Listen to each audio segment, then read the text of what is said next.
Coolie और war 2 movies के and में क्या हुआ, उनकी एंडिंग एक्सप्लेन करेंगे और फ्यूचर क्या होगा। क्योंकि भैया हो सकता है लोकेश कनगराज कूली के डायरेक्टर ने बहुत ही माइंड गेम खेला है, brilliant move, and there is a huge possibility कि वो आगे चल के विक्रम रोलेक्स कैदी से कनेक्टेड हो जाए, एलसीयू में आ जाए या फिर ऑलरेडी एलसीयू में एग्जिस्ट करता है। वॉर 2 में भी एक मिड क्रेडिट सीन देखने मिला जो उसका अगला मूवी टीज कर रहा है, सेटअप कर रहा है, उसको लेके काफी जूसी डिटेल्स हैं। तो ये दोनों सिनेमैटिक यूनिवर्स को मिला के एक ही वीडियो के अंदर इंफॉर्मेशन फेल देंगे। सबसे पहले कूली से स्टार्ट करते हैं क्योंकि शायद तुमको वो उतना ऑब्वियस ना लगे, लेकिन चालू करने से पहले दोनों ही मूवीज को लेके स्पॉइलर वार्निंग, बाद में मेरे को उंगली करके बोलना नहीं। ओके, लोकेश कनगराज की पिछली लियो मूवी रिलीज होने के बाद जब से ये कूली अनाउंस करी थी तब से स्पेकुलेशन लगाए जा रहे हैं, तब से ऐसा माना जा रहा था कि ये एलसीयू का अगला चैप्टर है। देयर इज नो वे लोकेश कनगराज इसने अपना एक सिनेमैटिक यूनिवर्स खड़ा कर दिया है जिसमें ऑलरेडी बड़े बड़े एक्टर्स एग्जिस्ट करते हैं, सूर्या, कमल हासन, कार्थी, थालापति विजय, वो रजनीकांत, आमिर खान, उपेंद्र,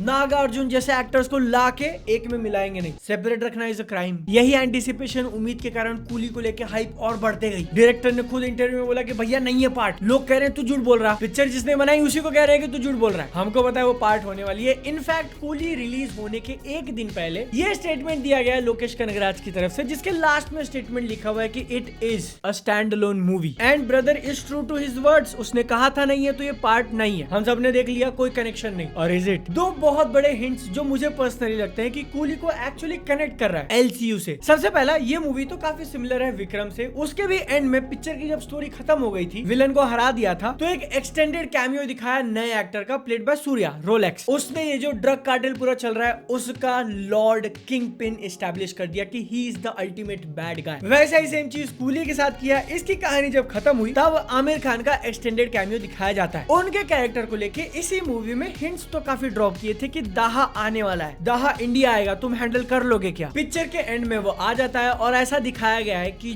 जो ये घड़ी, हार्ट ट्रांसप्लांट और बाकी सारे बिजनेसेस का एक कार्टेल था, उसी कार्टेल का इंडिया ऑपरेशन हैंडल करता था नागार्जुन का कैरेक्टर। लेकिन टर्न्स आउट कि Aamir Khan and his dad they belong to Mexico, वो लोग वहां का चला रहे हैं। और ये सीन देखते हो कि मेरे दिमाग में क्वेश्चन आ रहा है कि इज इट वियर्ड जब तुमने कहा है कि ये एक स्टैंड अलोन मूवी है तो पिक्चर के एंड में तुम आमिर खान जैसा कैरेक्टर इंट्रोड्यूस कर रहे हो, क्यों? इसको खत्म कहां पे करना है तुमको? अगर coolie one and done movie होती कि हाँ हम लोग बस एक बनाएंगे और बस कर देंगे, क्योंकि मेरे को एलसीयू की बाकी मूवीज भी बनानी है, तो आमिर खान के कैमियो का उतना बड़ा सेंस बनता नहीं, सिर्फ ग्लैमर ऐड करने के लिए आपने एक्टर को ले लिया और थोड़ा बहुत फन वाला बैंटर। लेकिन टर्न्स आउट कि वो 2 बार ऑफर करता है रजनीकांत के कैरेक्टर को कि तुम मेरा राइट हैंड मैन बन जा। मैं तेरे को काफी टाइम से ढूंढ रहा था, मेरे को पता नहीं तू जिंदा था, लेकिन अब तू मेरे सामने है, आ जा, हम लोग साथ में मिलेंगे, क्योंकि तूने तेरे दोस्त का बदला ले लिया, मुझे भी किसी से बदला लेना है। ये डायलॉग उसने बोला मूवी के हिंदी डब में। अब किससे बदला लेना है वी डोंट नो। तो यहाँ पर मुझे 2 बड़ी पॉसिबिलिटी लग रही है कि उसको रिवेंज किससे लेना है,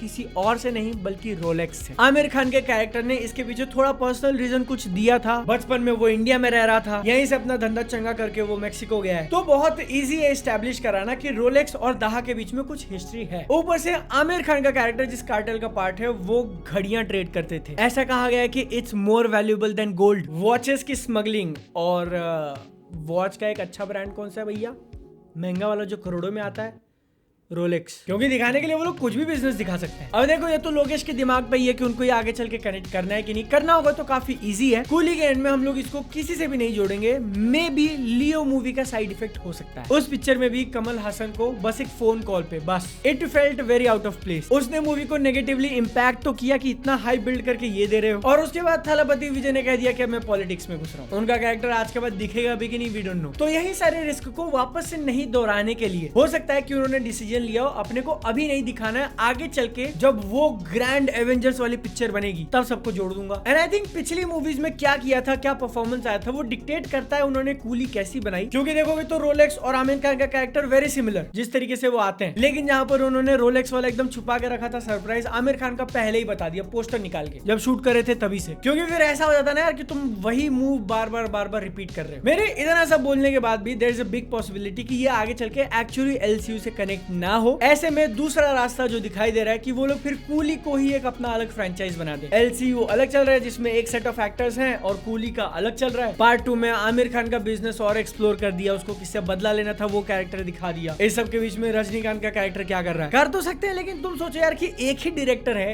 एक सिनेमैटिक यूनिवर्स छोड़ो दो won't that be too much? और अगर ये दोनों ही नहीं करते, मान लो कूली बनाकर छोड़ दिया, एक ही पिक्चर डन डील, तब आमिर खान का कैमियो थोड़ा वियर्ड साउंड कर रहा है। वाह, बस तुमको वो एक्टर लाना था इसलिए तुमने ला दिया। तुम्हारे ओपिनियन इसके ऊपर डेफिनेटली बताना। अब चलते हैं वॉर 2 के ऊपर। तो उसके मिड क्रेडिट सीन में पूरी की पूरी पिक्चर खत्म हो जाती है। मैं एक्सपेक्ट कर रहा था कि मे भी शाहरुख सलमान कुछ दिख जाए, एक जगह पे बराबर एंट्री वाला माहौल उन्होंने बनाया था, लेकिन आता है कौन? अनिल कपूर। या फिर एंड में ऋतिक रोशन एनटीआर अलग जगह पे लड़ रहे हैं और वहां पीएम के ऊपर हमला हुआ है, तो आई वाज लाइक अच्छा अब शायद कोई आ सकता है। कोई नहीं आया। दोनों दोस्त एक दूसरे को मार के मिट्टी पा लेते हैं और पिक्चर के ऑफिशियल एंड में गाड़ी ब्रूम ब्रूम करके अलग अलग रास्ते निकल जाते हैं, ये प्रॉमिस करके कि अब जब भी जरूरत होगी तू मेरा भाई है, तू मेरा पार्टनर है, एक बार बस जोर से चिल्लाना, भाग अर्जुन। क्या इसका मतलब वॉर 3 के अंदर अपने को जूनियर एनटीआर दिखेंगे? We don't know. हो सकता है छोटे पार्ट के लिए हो सकता है बड़े पार्ट के लिए हो सकता है नहीं भी हो। सारी चीजें डिपेंड करती है कि इस पिक्चर का रिसेप्शन कैसा है। क्योंकि जो चीज सुनने में आ रही थी कि टाइगर वर्सेस पठान वो लोग एक बिग मैसिव मूवी प्लान कर रहे थे, शायद वो ना बने। टाइगर 3 नहीं चली तो उसके बाद वायरएफ ने अपने प्लान्स को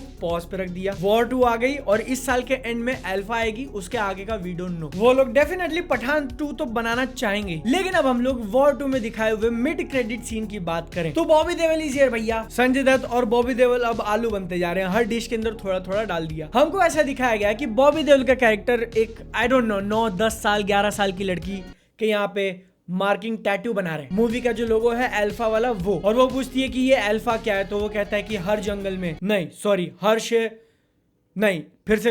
शहर एक जंगल होता है और हर जंगल में एक अल्फा होता है, which is most likely Alia Bhatt का कैरेक्टर। बॉबी देओल उसको बचपन से ट्रेन कर रहा है, या फिर ऐसा भी हो सकता है कि वो इकलौते आलिया के बदले एक पूरी एकेडमी बना रखी है और वहां सबको ट्रेन करता है, फीमेल सोल्जर्स ओनली। ऐसा क्यों लग रहा है मुझे? क्योंकि उसके अंदर वो लड़की काफी छोटी थी और Bobby Deol was middle age. अब वही छोटी लड़की अगर आलिया भट्ट है तो बॉबी देओल काफी बुढ़े दिखेंगे प्रेजेंट टाइम में। इस अल्फा मूवी के बारे में अभी अपने को इतना पता है कि वो 25 दिसंबर 2025 को रिलीज के लिए स्लेटेड है। द रेलवे मैन नाम की वेब सीरीज आई थी नेटफ्लिक्स के ऊपर, उसके जो डायरेक्टर हैं शिव रवेल, वो ये मूवी को बना रहे हैं। इसमें आलिया भट्ट और शर्वरी वाघ का मेन कैरेक्टर होगा, जिसका मतलब कि ये स्पाई यूनिवर्स की पहली फीमेल लीड की कहानी के सेंटर में दोनों फीमेल्स हैं, ऐसी पिक्चर बन जाएगी। वरना बेचारी दिशा पटानी को सिर्फ बिकनी सीन के लिए ले लिया। दिशा पटानी बोला क्या मैंने? कियारा आडवाणी, वो दोनों का नाम थोड़ा राइमिंग है ना, इसलिए गड़बड़ हो गया। सालों कोई नहीं बोलेगा कि मेरे दिमाग में दिशा और बिकनी ऐसा साथ साथ है इसलिए नहीं ना, मुक्का मारूंगा। ये दोनों महिलाओं के अलावा बॉबी देओल तो अपने को दिखने वाले कंफर्म हो गया। अनिल कपूर ने भी ये यूनिवर्स ज्वाइन कर लिया। वॉर 2 के अंदर उनके कैरेक्टर को काफी छुपा के रखा था, टीजर ट्रेलर में कहीं नहीं दिखाया, but he is now the main raw chief. Ashutosh Rana वैसे तो बहुत अच्छे थे यार, एकदम हाइप मशीन, लेकिन कोई नहीं, अनिल कपूर के साथ देखते हैं कि क्या टेंशंस बनते हैं। और ऐसा ऑलमोस्ट कंफर्म्ड है कि इस मूवी के अंदर ऋतिक रोशन का भी अच्छा खासा रोल होगा। पठान या फिर टाइगर 3 जैसा छोटा मोटा कैमियो मार दिया नहीं, पहले से अच्छी तरीके से प्री प्लान किया हुआ स्टोरी में इंटीग्रेशन। हो सकता है कि वो इनमें से किसी एक का या फिर दोनों का मेंटर भी प्ले करे, मतलब एक ही साल के अंदर तुमको दो पिक्चर में ऋतिक रोशन देखने मिलेगा अगर ये पिक्चर डिले नहीं हुई तो। और क्योंकि इस मूवी का प्रोडक्शन मिड 2024 में हुआ था, तो ऐसा माना जा रहा है, ऐसी उम्मीद लगाई जा रही है कि ये मे भी डिफरेंट हो। अब तक की बनी हुई पिक्चरें एक ही similar tone, similar colour palette, वही मतलब समझ रहे हो, मोटा मोटा सेम हिसाब। कुड भी पॉसिबल कि अल्फा के साथ वो लोग थोड़ा रिस्की कुछ नया करें। बाकी मैं थोड़ा एक्सपेक्ट कर रहा था कि टाइगर, पठान या फिर यही कबीर का आगे का कुछ दिखा दे। नहीं, अभी के लिए अपने को सिर्फ इतना ही मिला। पूरा का पूरा क्रेडिट खत्म होने के बाद कुछ सीने की नहीं, आई डोंट नो, मेरे थिएटर में बंद कर दिया था। और रीजन अंडरस्टैंडेबल भी है कि वो लोग अभी कुछ क्यों नहीं दिखाना चाहते, क्योंकि अगेन वही टाइगर, पठान या कबीर को लेके फ्यूचर में क्या होगा, एक मैसिव रिवील ये लोग प्लान करें अल्फा के रिलीज होने के बाद। तुम्हारे थियरीज, तुम्हारे ओपिनियन डेफिनेटली कमेंट्स में। मेरी बातें अच्छी लगी हो तो एक लाइक चाहिए, बस और कुछ नहीं। अपनी सेहत का ध्यान रखो, मिलते हैं अगली वीडियो में, टाटा।